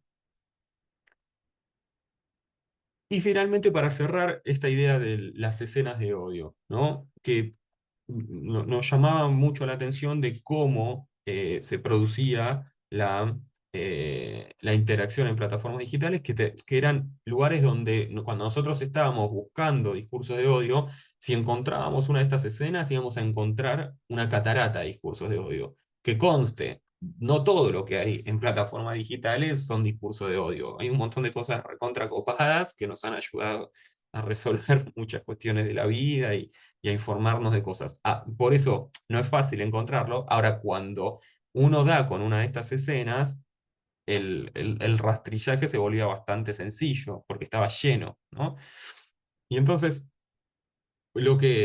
las características un poco que estas tenían era que quien lanzaba la primera piedra, llamémosle, era un usuario autoridad, ¿no? Alguien reconocido, que no es necesariamente hoy en día alguien famoso ni nada, puede ser simple y sencillamente un usuario anónimo con muchísimos seguidores, ¿no? Y decía, ¿no? Por ejemplo, acaban de asesinar a un chico de 16 años para robarle 2 camperas. Reclusión perpetua y trabajo forzoso, sin francos de por vida hasta el día que mueran. Hay que frenar la inseguridad, endurecer leyes y convocar a todas las fuerzas de seguridad, incluyendo el ejército, ¿no? Acá lo que detectábamos era claramente un discurso de odio, es decir, la inhibición de derechos, básicamente derecho básico de la democracia, ¿no? Que toda persona tiene derecho a un juicio justo, y la interacción fuerte. ¿Qué venía abajo de esto? Bueno, todo este tipo de comentarios. Bala, no te banco en esta, hay que pegarle una bala, totalmente de acuerdo. No pena de muerte, con eso le hacen un favor, que sufra trabajos forzosos, ese es el peor castigo. Solamente van a hacer algo cuando entren a un country. Estoy de acuerdo con esto, apoyo la moción con toda violencia, ¿no? Como que eran escenas muy, muy trágicamente ricas para ver la exacerbación de este tipo de discursos. También había otra forma, esto del estar de acuerdo, que quizás tiene algo que ver con lo que Gladys señalaba, ¿no? De replicar, ¿no? Nosotros nos preguntábamos, hay mucha gente poniendo estoy de acuerdo, poniendo manitos, poniendo pulgares para arriba a este tipo, a estos primeros discursos, ¿no? A reclusión perpetua de por vida, no sé qué. ¿Qué es eso? ¿Qué hacemos con eso? Porque eran, ponerle, no sé, lo digo así rápidamente, el 70% de las interacciones de ese posteo eran estoy de acuerdo, qué bien, y uno diría, esta es otra cosa que la herramienta técnica todavía no puede captar, la adhesión, ¿no? No sé si todavía, lo que digo es, al menos no le está dando bola, y al no darle bola, lo que le bajamos es mucho la repercusión que eso tiene, porque si a cada uno de esos insultos que rastreó el informe de la consultora, vamos a buscar todos los que dijeron estoy de acuerdo con esto, vamos a ver que el número es tremendamente mayor, ¿no? Esta era otra escena, ¿no? De vuelta. Este meme, ¿no? Que es este tipo con aspecto medio fascista, medio autoritario, bravo, rudo, serio, ¿no? Un expert de la vida, diciendo bala, ¿no? Bala, hay que pegarle una bala. Y de vuelta. eh, esta era una respuesta a la anterior, ¿no? Perdón. Este era otro ejemplo, ¿no? Esto hay muchísimo, lamentablemente. Sabemos que nuestro país sufre una crisis de inseguridad hace muchos años, etcétera, etcétera. Y hay muchos videos dando vueltas también de lo que se denomina como ajusticiamiento por mano propia, ¿no? Alguien le vienen a robar, esa persona saca un arma y le pega un tiro a la persona que le fue a robar. Y ese video se sube, ¿no? Se sube en Twitter, no estoy hablando de Reddit, ni de Deep Web, ni de nada, se sube a Twitter, o sea, la red social más utilizada del mundo prácticamente. Bueno, y acá lo mismo, ¿no? También, quien sube esto es un usuario de autoridad, de reconocimiento público, el disparador, que el discurso de odio sería en este caso el video en sí mismo, la alta repercusión, ¿no? Y de vuelta, hermoso, todo pelota, siga, siga, me encanta, yo lo había visto, está muy bueno, ¿no? Como una celebración de un ajusticiamiento por mano propia, ¿no? De un asesinato. Otra cosa que también nosotros decimos, bueno, si vos lees todo esto, no es discurso de odio. Hermoso, todo pelota. Parece hasta un chiste, ¿vieron? Está como esa cosa medio irónica, ¿no? Todo pelota. Em, Después sí hay cosas más explícitas, uno a uno hasta que no quede ninguno, pero tampoco es un discurso que uno si lo lee suelto diría, che, esto es un discurso de odio como los que tienen los adjetivos, los que tienen las palabras deshumanizadoras, etcétera, etcétera. Y sin embargo, también forman parte de esta conversación digital en donde por un momento se banaliza, por otro momento se incita, por otro momento se reproduce, ¿no? Todo este tipo de discursos que claramente atentan contra la vida democrática, ¿no? Debía conducir de hecho, lamentablemente, que acá quede aprobado, que los atropelló a propósito, de otra forma podría ser un accidente, ¿no? Como dando una forma de hacer el asesinato de una forma más correcta. En fin, ¿no? Muchos, muchos, muchos ejemplos de este estilo. Esto es un poco para concluir, me importaba eso. Ahora dejo para que conversemos, que me parece que va a estar bueno. Mm, el marco geopolítico no es un momento cualquiera el que estamos viviendo, es claramente un momento distinto. Yo ya sé que en Argentina estamos acostumbrados a decirle que cualquier cosa es una crisis, pero esto es una crisis muy seria, ¿no? Es una crisis muy seria que combina crisis democrática con crisis económica, pero además hay una crisis global, ¿no? Donde el mundo está atravesando un tiempo liminal, como diría García Linera. Y el componente técnico, no hay que perder de vista esas determinaciones, ¿no? Es el modo en el que circulan los discursos, es el modo en el que hay que pensar cómo se utiliza el sarcasmo y el chiste en las plataformas digitales. Y insisto, ¿no? Nosotros todavía somos una generación que qué sé yo, yo tengo 35 años, yo no me eduqué con plataformas digitales. Eh, Hay que poner una alerta muy grande sobre las juventudes, los pibes más jóvenes, ¿no? Que están permanentemente consumiendo todo esto. Yo quizás les mostré esto a ustedes y dijeron, yo la verdad no vi nunca esto. Yo entro a Instagram para ver una receta, los goles de River, ¿no? Escucharlo a Tenenbaum, qué sé yo. Pero los pibes no hacen eso. Lamentablemente no están tan en esa. Podrán ver varias boludeces, pero en el medio esto aparece, ¿no? Y ven un modo muy insensible, muy autoritario de lidiar con problemas que efectivamente existen, ¿no? Como son los casos de inseguridad, etcétera, etcétera. Bueno, me callo, así podemos conversar un poco, que creo que va a estar bueno. Estaba viendo ahí que además el primer ejemplo que pones en la última lista de ejemplos, este tuit donde hace un análisis de cuál debería ser una pena acorde con el delito, cierra con la palabra fin, que es parte de la estética que Exacto, además fue impuesta claro, por el actual vocero de la presidencia, futuro legislador, que sí, salió a la vida pública como tuitero, incluso fue premiado como mejor tuitero del año. Eh, totalmente. Sí. y bueno, él en general cierra sus tweets. Hablamos de Manuel Adorni con la palabra fin. Y Mm, este tuitero, que no me fijé quién era, ascribe un poco su discurso usando la misma estética, que es como clausurar un poco la conversación también, ¿no? Bueno, acá fin, listo, acabo sí. de tirar una sentencia y no hay nada más que decir sobre esto. Estaba recién revisando el chat. eh, y acá Germán decía algo que me parece interesante, decía, en conexión con el tema de las fake news, es interesante que en esas publicaciones no hay referencias ni espacial ni temporal. El Mm, caso de partida es puntapié para hacer aseveraciones de odio sin saber el cómo, el cuándo ni el contexto de la noticia. Aparecen planteos que no, que son como completamente descontextualizados. Esa también es una de las estrategias en general.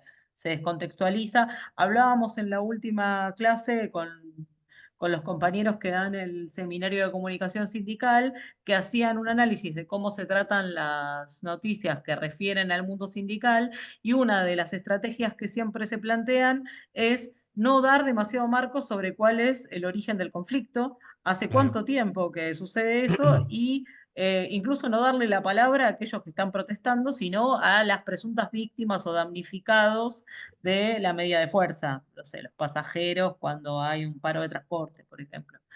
Eh, Ahí no sé, Ramiro, si vos querés acotar algo sobre esto, no sé si vieron algo en relación a esto. Em, yo pensaba en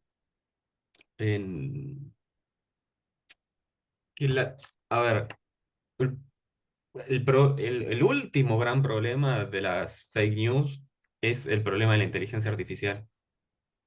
Nosotros lo vimos en la campaña de acá del gobierno de la ciudad, de Capital Federal, perdón. Es necesario una... Yo hace poco fui a dar una charla de estas a una escuela técnica de San Martín, ¿no? Y eran todos pibes de 16, 17 años. Les mostré el video de Macri y se dieron cuenta tres de 25. Eh, Que yo- era fake. que era fake, sí. Era IA, me dice uno, es con IA, es con IA. Que también es una forma rara de decirlo, ¿no? Porque eh, las cosas con IA no son necesariamente falsas. Vos podés armar algo verosímil, no verosímil, pero incluso algo verdadero podés armar, qué sé yo, revivir un discurso de Perón con el mismo discurso y una inteligencia artificial que recrea a Perón.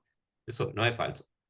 Y le dicen IA, bueno, de por sí hay un problema ahí, ¿no? Pero me llamó la atención que el resto, yo creo que una de las grandes revelaciones es eso de los nativos digitales es una gran mentira. En el sentido de que los pibes que venían abajo nuestro eh, iban a ser más, quizás son más hábiles, pero no necesariamente son más críticos o mejores lectores. Simplemente eso, no son mejores lectores.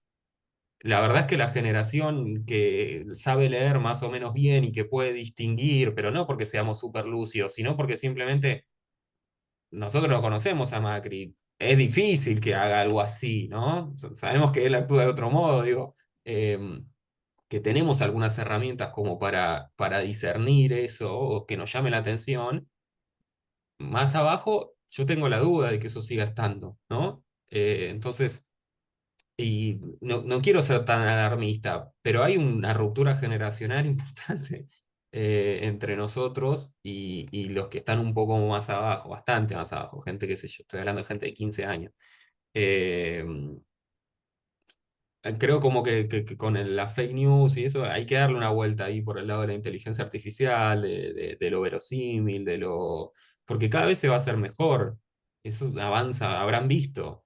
Los videos de hace 4 años eran medio acartonados. Ahora son espectaculares los videos que se están haciendo.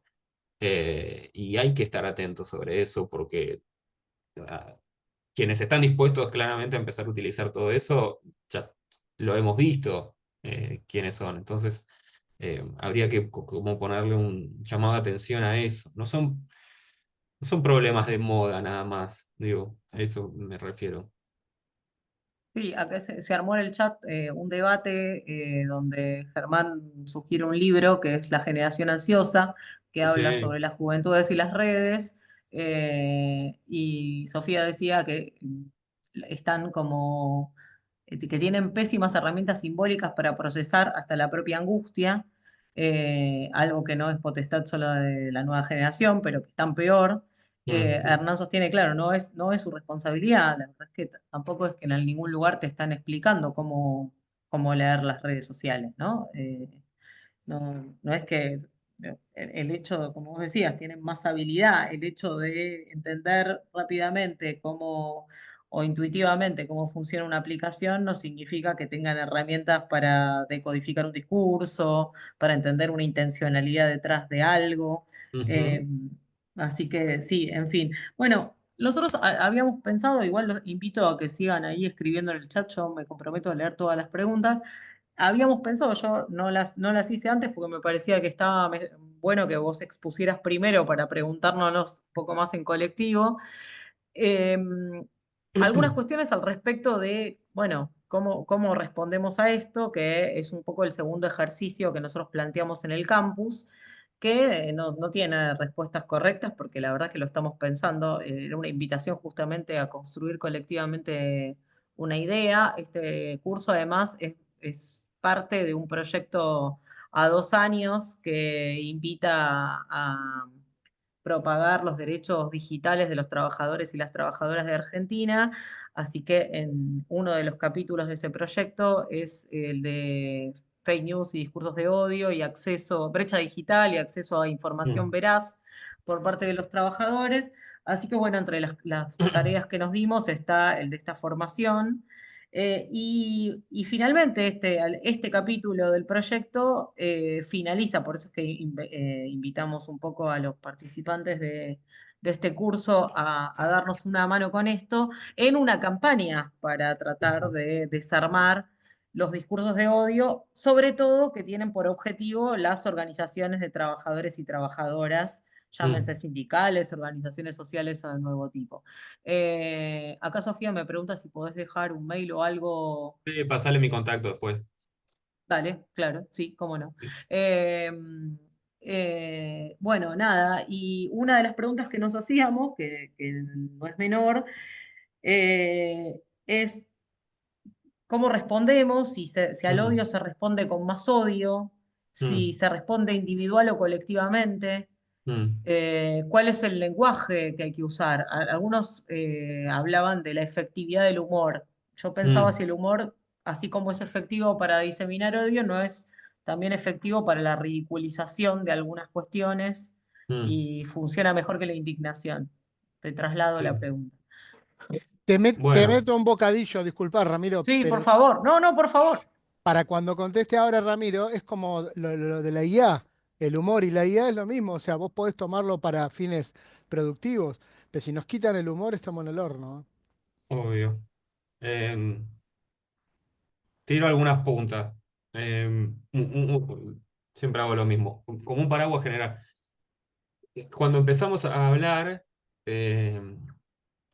yo me pareció escuchar una conversación que es interesante, que es como, a ver, una metáfora para pensar las plataformas digitales es por su determinación técnica, que es lo que mencioné ahí rápidamente, e insisto, es bastante más complejo que eso, pero por su determinación técnica, las plataformas no son espacios neutrales.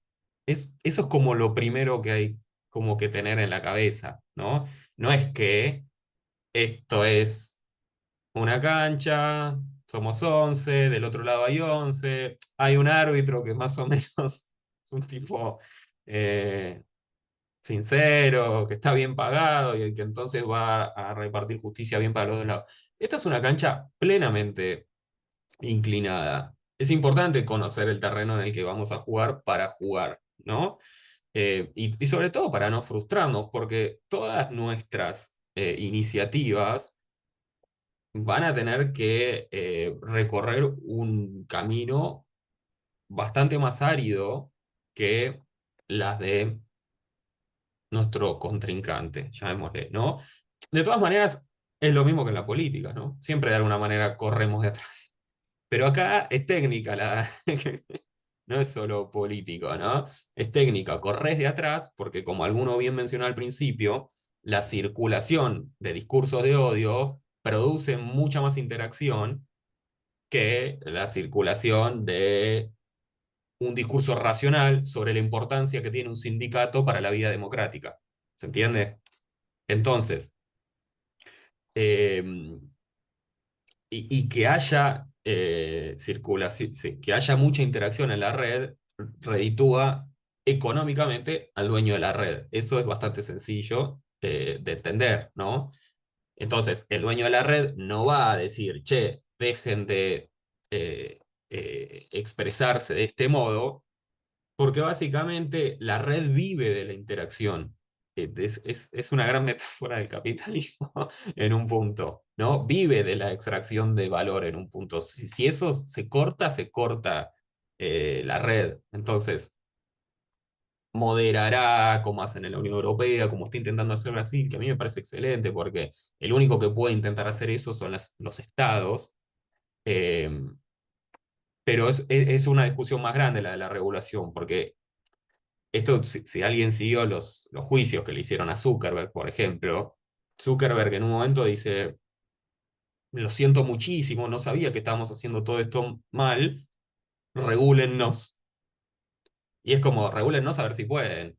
Y la verdad es que yo tengo dudas de que los estados tengan el know-how necesario para regular, pero, y estoy seguro que el Estado argentino no lo tiene. Entonces eso es un problema serio, porque digo, si vamos a hacer una campaña para regular, sepamos que nadie sabe cómo se hace eso. Entonces es complicado en un punto. Rami, Entonces, eso como perdón. para vos. Sí, Ger. Ah, no, no. No, solo una pequeña interrupción en relación con esto que decías, que me parece súper interesante porque también creo, como una reflexión por ahí más esto, estratégica o política, creo que tampoco hay a veces claridad en términos de una estrategia de comunicación, porque quizás muchas veces uno sigue pensando a la antigua, digamos, las estrategias de comunicación, desde una lógica, no Mm, sé, de la masividad o desde otro momento histórico, y creo que quizás por ahí tampoco tenemos tan en claro cuáles son las nuevas reglas de juego que supone, por ejemplo, las redes sociales. Yo me acuerdo que hace unos años, hace 7 8 años, mm, había como también toda una estrategia de querer hacer estrategias en redes sociales para ganar popularidad o tener un hashtag o tener cierto protagonismo, desde esta visión de que las redes sociales democratizaban o amplificaban claro. las posibilidades de comunicación, digamos, ¿no? Y que todos podíamos acceder en ciertas condiciones de igualdad. Y hoy, digo, se ha demostrado que eso no es así, con esto que vos acabas de mencionar. Ujú, Y por otro lado, que también no hay en la actualidad, como vos bien decías, alguien que pueda hacerle frente a estas grandes corporaciones, digo, Google, Facebook, digamos, qué estado, ni siquiera, digo, cada estado tendría que hacer su propia regulación o tratar de pensar alguna política en común, pero digo, es muy complejo claro. en el nivel de globalización que hay hoy poder, digamos, ir a la misma velocidad o ganarle a estrategias que tienen que ver con flujos que exceden a los estados. Digo porque hay distintos niveles del problema que hacen que sea muy Total, complicado también eso, pensar total, una estrategia con posibilidades de, ¿no? de hacer frente a estos múltiples niveles. Nada, solo eso porque venía a cuento, pero total. no No, quería no, que, interrumpirte. no, no, es así, es así. Lo cual no quiere decir que nos tengamos que quedar quietos esperando el tsunami que nos rompa la cara. Pero efectivamente es así. Digo, efectivamente no es mi opinión. Digo, el gobierno de Estados Unidos no lo pudo hacer. eh, no lo pudo hacer. Después, por supuesto, multas, sí, multas se pueden hacer, eh, bloquearle algún negocio también, pero bueno, lamentablemente es algo es una característica del capitalismo global, ¿no? Donde los grupos empresariales, las grandes corporaciones tienen más poder económico y político que los propios estados, sobre todo que los estados periféricos, pero además el conocimiento técnico que no es menor, ¿no? Porque es muy lindo hablar de regulación, pero ¿quién la va a implementar, ¿no? Yo si fuera asesor del Partido Demócrata de Estados Unidos, estaría contratando gente de Facebook, de Twitter, gente que haya laburado ahí y poniéndolos a armar un proyecto de regulación técnica de todo esto, ¿no? Por ejemplo, me parece la única forma que se me ocurre. Entonces, eso como paraguas general. Después, bien, a la pregunta de cómo responder, voy como en degradé de lo más naif a lo más importante.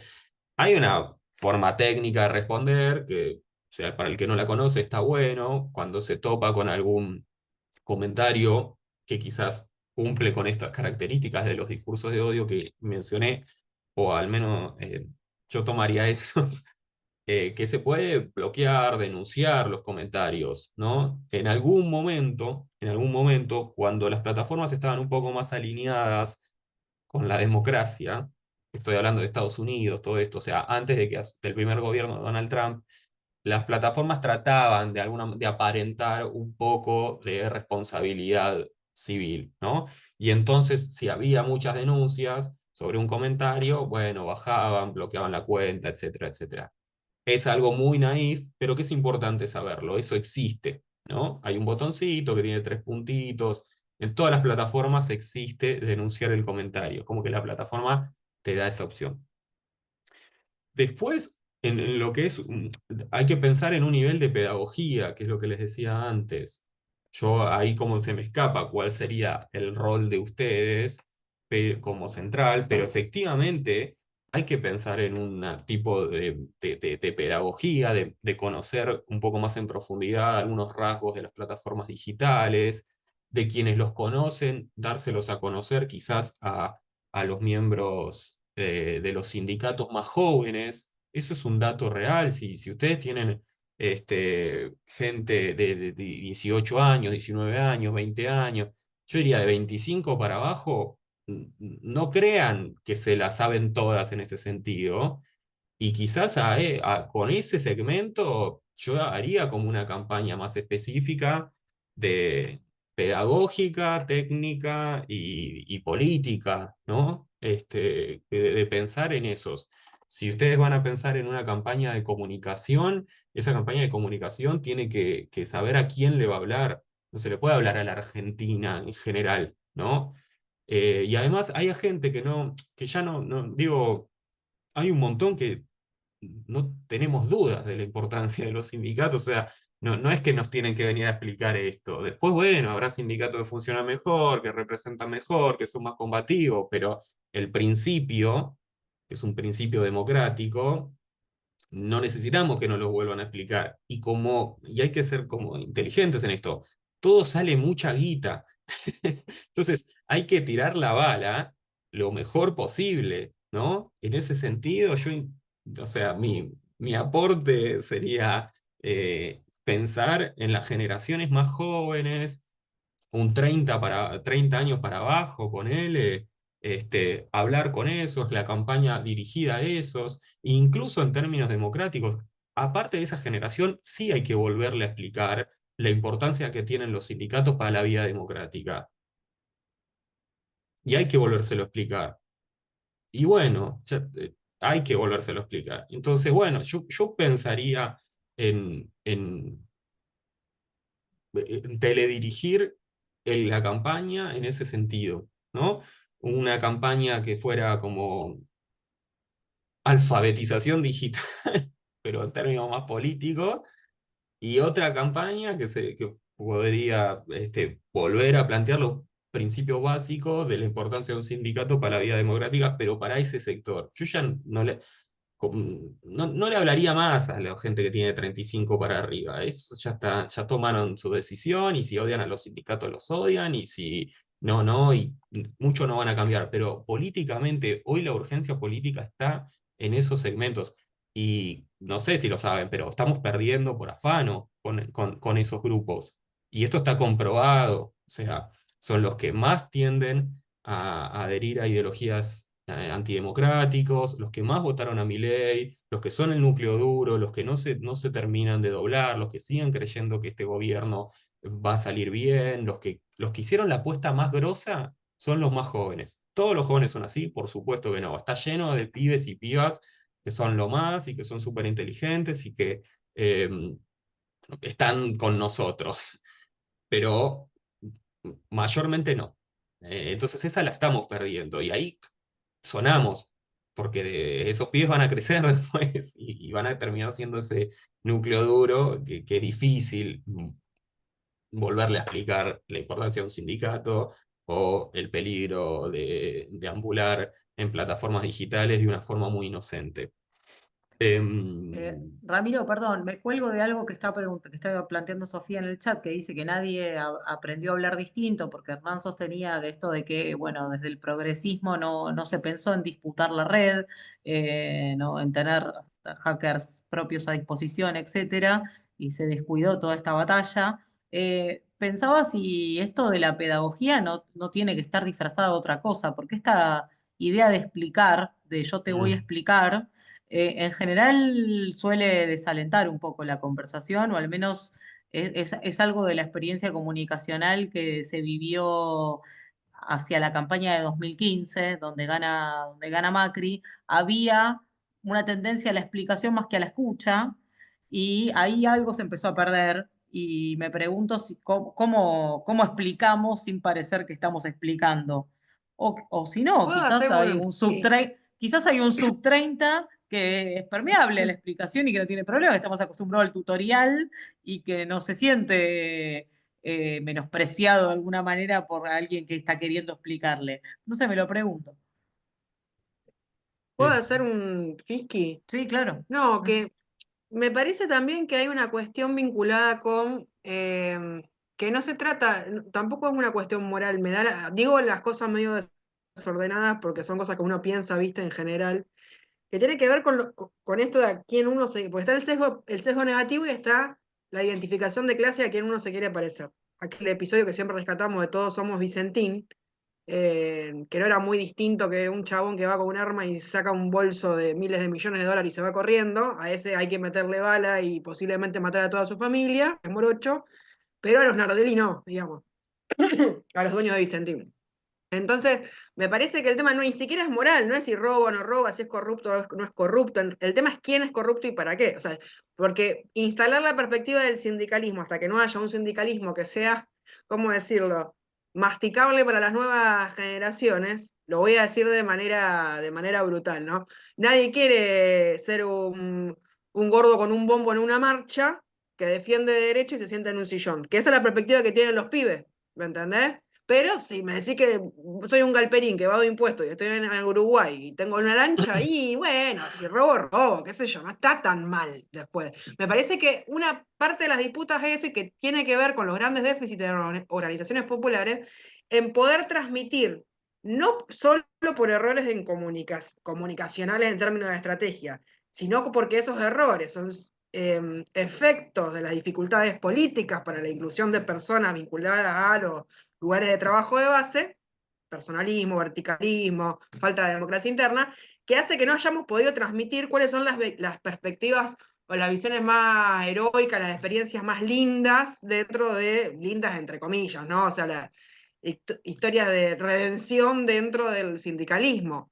Y Sí. se ha ligado mucho al tema de el beneficio de hacer las cosas una cuestión monetaria, como la fe, sin entrar en catalogar, sin ofender a nadie en términos de los evangélicos, ¿no? El éxito está medido en cuántos dólares se transforman en pesos en dólares, digamos. Entonces, hay toda una cuestión que fue muy por abajo, que también fue muy visible, pues nos quedamos discutiendo mucho entre nosotros, digamos. Mm. Ha pasado en los sindicatos también, hay asambleas que son infumables, hay gente que participa y no vuelve más, porque las minorías intensas discuten qué es lo que está pasando en las últimas elecciones acá. Creo que lo hablábamos el otro día, Gladys, vos a eso, ¿no? Que terminamos discutiendo entre minorías intensas, el resto queda afuera porque no Sí. entiende, no le importa y lo aburre, ni lo representa, y entonces vota el 50% de la población y después, digo, pasa en un nivel más macro con el riesgo democrático que eso genera también. Por eso es muy complejo todo para pensar en convencer a alguien de algo también. ¿Con qué vamos a convencer? Ese es el tema. ¿Y a quiénes? Bueno, pero mira, Sofía, nosotros estamos haciendo varios estudios con jóvenes, ¿no? Lo voy a resumir muy rápido. Hay una interpretación de la juventud que dice algo así como lo siguiente. Los jóvenes adhieren a el discurso de Milei porque les habla mejor, ¿no? Les habla mejor quiere decir que es un poco más moderno, pero a la vez como que coincide el discurso de Milei con su condición de trabajadores precarios, ¿no? Que por supuesto no están en un sindicato, pues son precarios. Entonces,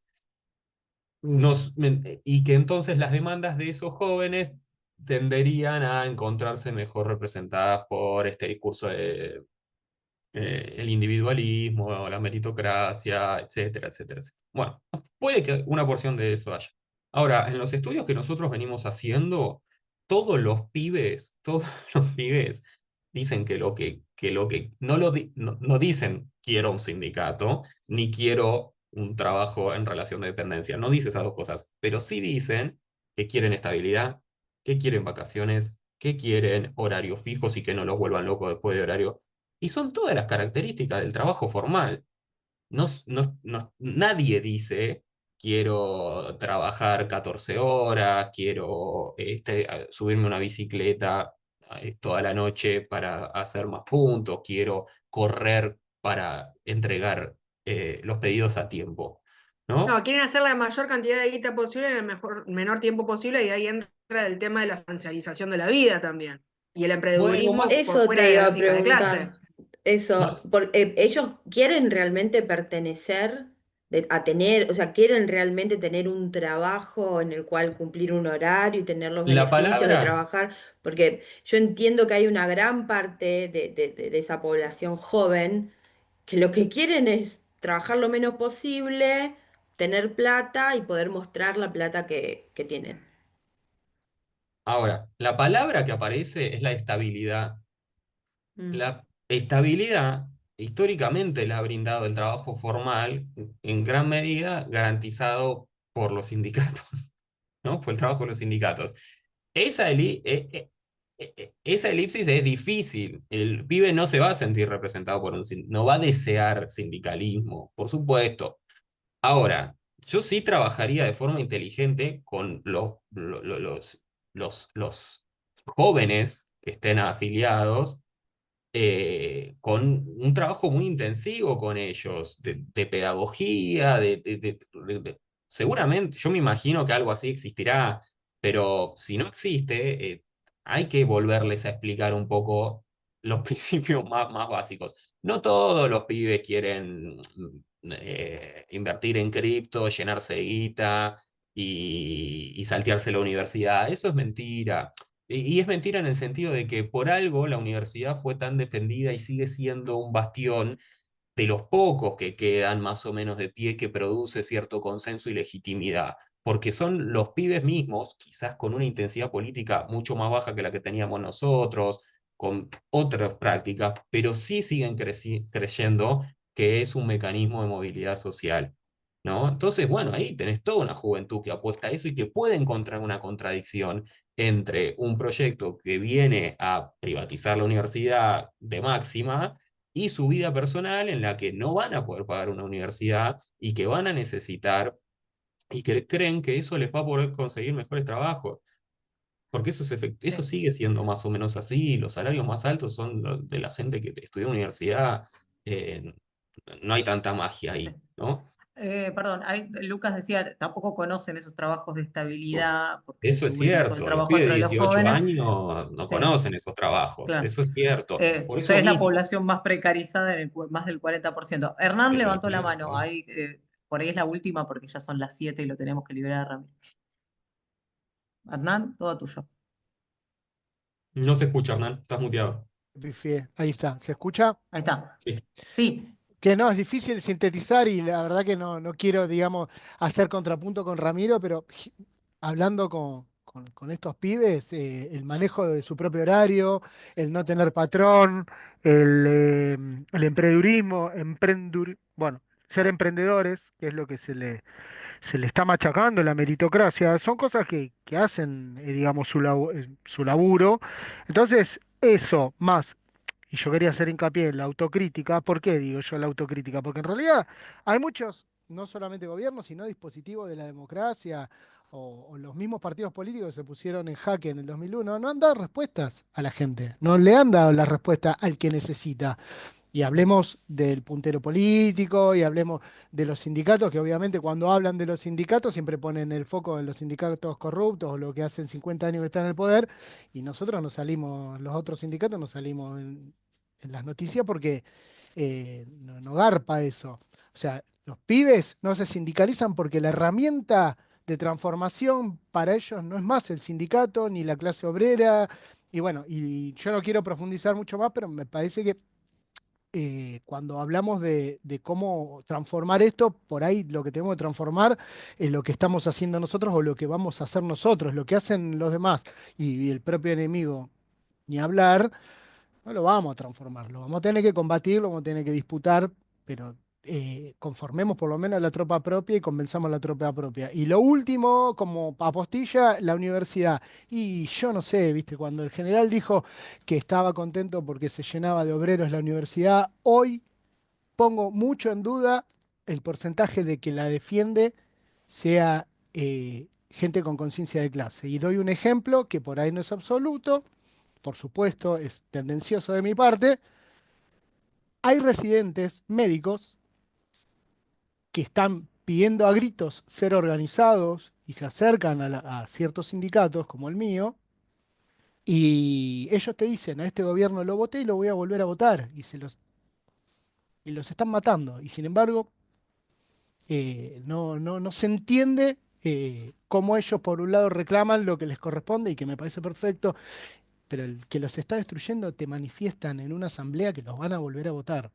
Mm. Entonces, bueno, hay algo que no estamos haciendo bien nosotros, el enemigo lo está haciendo bárbaro, más o menos, pero bueno, nada, eso. No, está buenísimo, Hernán, el ejemplo, pero bueno, excede mucho lo que nos convoca, pero bueno, la política tiene otro tiempo, ¿no?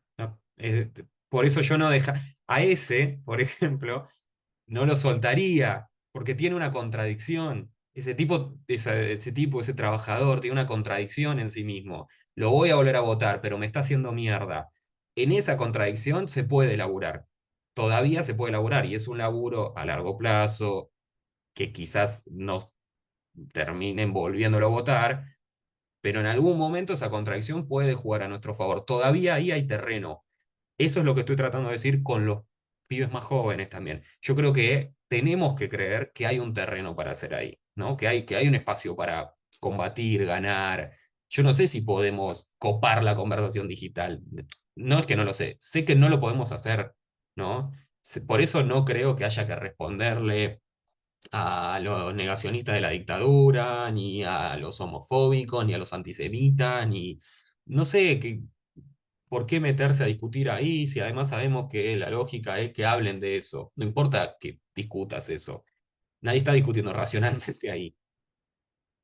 Seamos estratégicos y pensemos en aquellos compañeros y compañeras que tenemos más cerca que habitan una contradicción. El pibito que votó a Milei y quiere la universidad pública habita una contradicción. El residente que votó a Milei y tiene un sueldo miserable habita una contradicción. Todavía ahí, con esos, hay algo para hacer. ¿no? Es a lo que podemos, es a lo que podemos. Yo trabajaría en términos estratégicos en ese sentido. Y si piensan en una campaña, la pregunta sería, ¿quién está habitando una contradicción? No es volvamos a explicarle el sindicalismo a toda la sociedad argentina. Ya está, un tipo de 60 años, ya está. Hoy estratégicamente la discusión es otra.